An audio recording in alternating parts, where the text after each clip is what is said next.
Repo, minkä sortin sosialisti sinä olet? Minä olen solidaarinen sosialisti. Minä olen inhimillinen sosialisti. Kieltämättä olen kyllä vähän niin kuin tunteellinen siilikin, että kyllä minusta piikitkin löytyy, jos minua ärsytetään. Mutta minun mielestä sekin on solidaarisuutta ja oikeata sosiaalisuutta, että pidän myös kiinni omista oikeuksistani.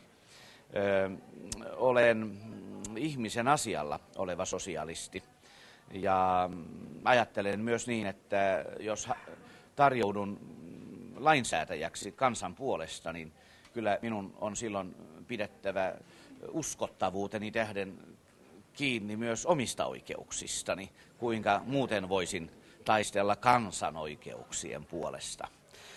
Olen taisteleva sosialisti myös tässä suhteessa, mutta rauhallisesti, tyynesti ja ymmärtäen, tosiasiat huomioon ottaen. Olen realisti-sosialisti.